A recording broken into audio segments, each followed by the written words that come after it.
Halo teman-teman, balik lagi di Ina Voice Studio.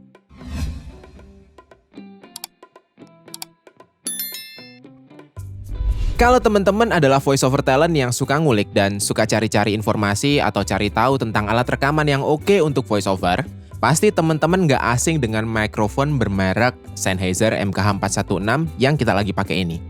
Kenapa nggak asing? Karena hampir setiap video setup studio atau studio tour yang dilakukan oleh para voiceover talent profesional luar negeri, rata-rata mereka menggunakan mikrofon ini.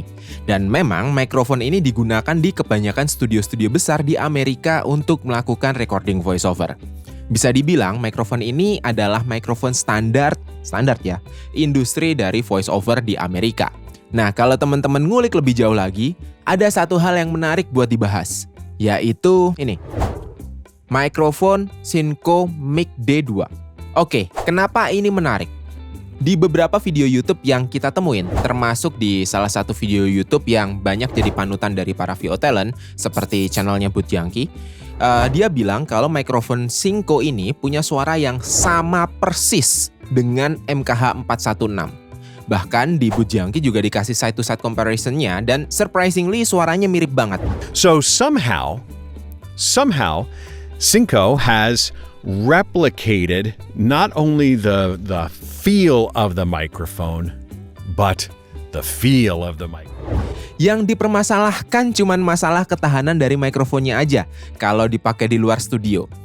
Tapi sebagai voiceover talent yang bakal pakai mikrofonnya di dalam studio, mungkin durability dari mikrofon ini nggak akan terlalu dipermasalahkan.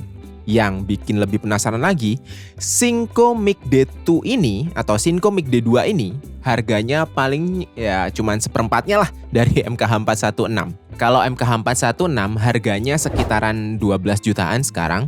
Kalau Synco ini ya sekitaran 3 jutaan. Kalau bener kualitasnya bisa sama seperti MKH416, apa nggak gonjang-ganjing dunia industri voiceover?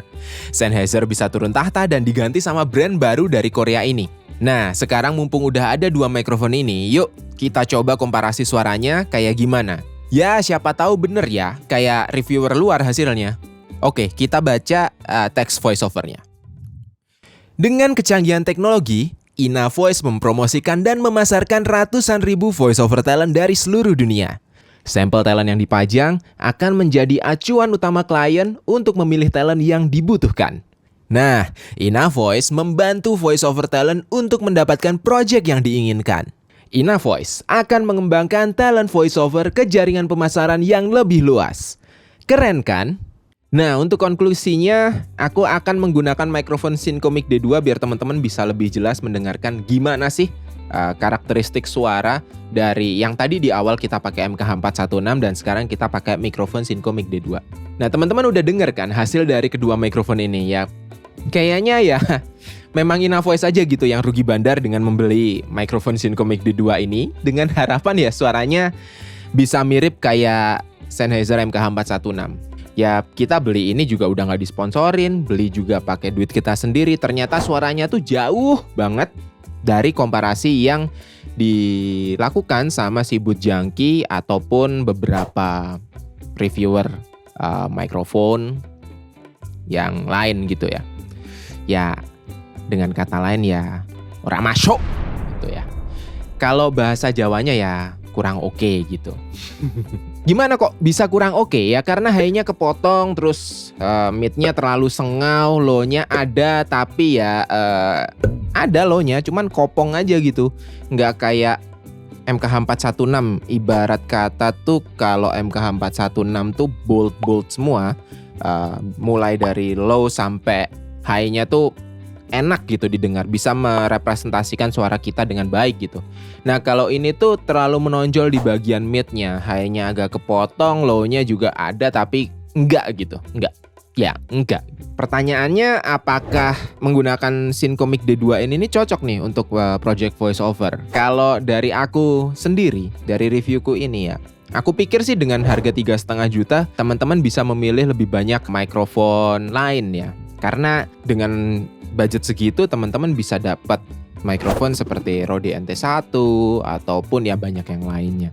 Aku nggak tahu apakah memang kualitas mikrofon ini yang dijual di Indonesia itu berbeda dengan kualitas yang ada di di global market gitu ya. Aku kurang tahu. Apakah memang kita dapat unit yang zonk aja gitu dari Shinko ya. Hey Shinko, dengarkan, kalau kamu ngelihat kita beli ya tolong diretur lah yang sesuai dengan kualitas reviewer lah gitu. Biar mikrofon ini dibeli sama voice over talent gitu. Dengarkan lah gitu. Tapi ya kalau enggak ya enggak apa-apa gitu. Ya lucu aja kita bisa beli dan bermain dengan mikrofon ini. Saranku buat teman-teman, kalau misalnya memang sudah memiliki mikrofon dan berniat untuk upgrade mikrofon gitu ya, bisa diperhatikan dan bisa mencoba langsung sendiri di tokonya gitu ya untuk kualitas suaranya. Aku beli ini secara online dan nggak bisa langsung ngecek di toko ya, jadi ya beginilah gitu. Hanya berharap dan bermodal dari reviewer Amerika atau reviewer yang ada gitu. Kalau menurutku sih ya suaranya kurang dan ya ini buat pembelajaran dari InnaVoice biar kedepannya nggak kayak gitu lagi. Oke, thank you teman-teman sudah nonton video ini. Semoga kita bisa semakin sering mengeluarkan video-video berkualitas dan berfaedah dengan menggunakan mikrofon yang lebih baik gitu ya. Tidak seperti mikrofon ini gitu ya. Thank you teman-teman. See you. Always remember, you deserve better.